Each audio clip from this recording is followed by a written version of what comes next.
Your book goes into some of the political history. This period, the Nara period, the Heian period.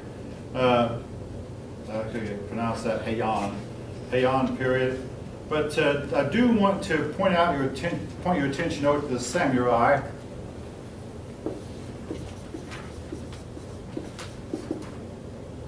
These were a Japanese caste of warriors. In other words, if your father was a member of the samurai and you were his son, you were expected to become a samurai also. They were mounted cavalrymen, just like European armored knights, except they did not use swords or lances and shield like European knights did. They used bows and arrows. But they would operate from horseback, and they were swift moving. If you study Japanese history, you'll run into that word. Ninja is another term that you'll use. Your book shows a picture of a samurai warrior on page 309, mounted on the back of a horse.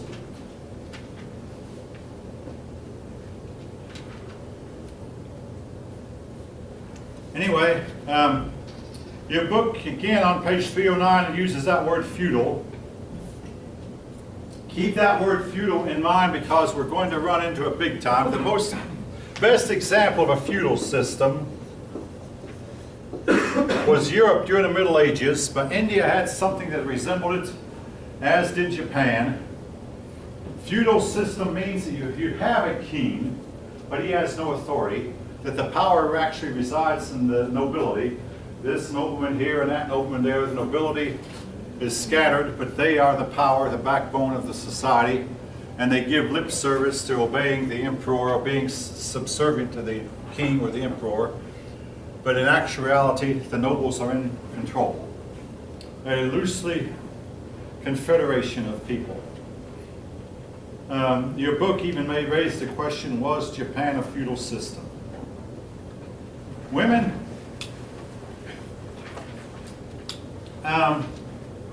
in general, women were treated better in Japan than they were in a lot of societies. However, their statuses varied from time to time and place to place until you can't make a blanket statement.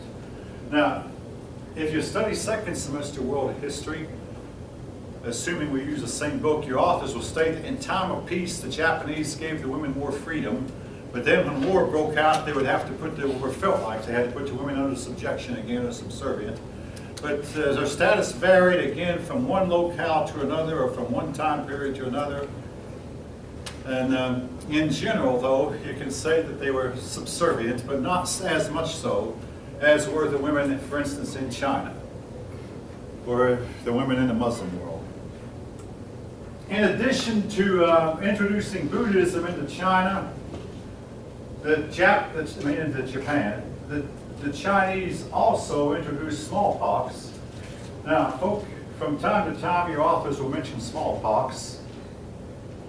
You just simply cannot appreciate what impact smallpox has had on mankind. Smallpox was eventually destined to spread over the whole globe. Europeans wound up carrying it to the North American Indians, and it wiped out 90% of the Indian population. But between smallpox and typhus and outright murder, a very high percentage of Indian people were wiped out. But the disease found its way to Japan, where it had a devastating effect, and smallpox was to become a big part of world culture until the 1700s, when someone finally invented Edward Jenner, by name, invented a vaccination that could cure you or could keep you from getting smallpox. When he noticed that young girls who milked cows never got smallpox. Anyway, George Washington, for instance, had smallpox, and it left scars on him. Even kings were not immune. King Charles XII contracted smallpox.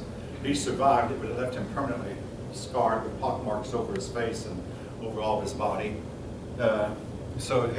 Even the persons who survived it permanently changed their lives and left behind a scarred up body.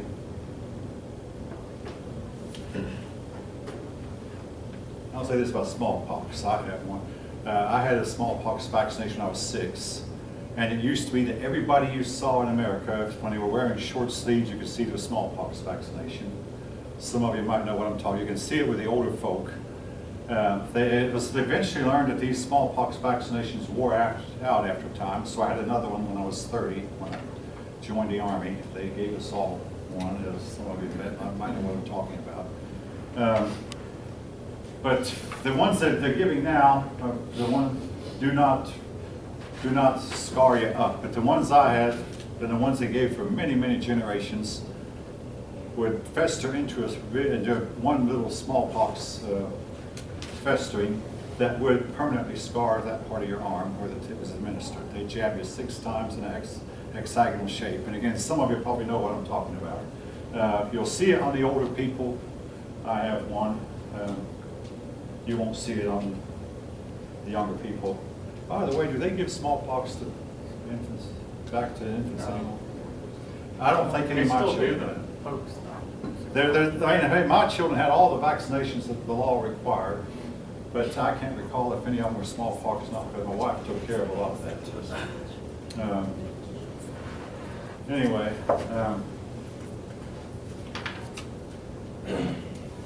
all right. Religion, page 312, I've talked about. Something that all 3 of these cultures also had was the civil service exam. In Japan, Korea, and Vietnam, again, only men could take it. Among the Japanese, at first, only the nobility were allowed to take the exam. And then they started opening it up to males who, even lower class males. Now, in society, they had a lower class called the Eta that can be compared to the Indian untouchables, even though they were probably not treated quite as badly as with the untouchables. But the Eta were the persons who did the really dirty work, and they were looked down on as being the dregs of society, the absolute bottom. They generally had no rights that anybody was bound to respect.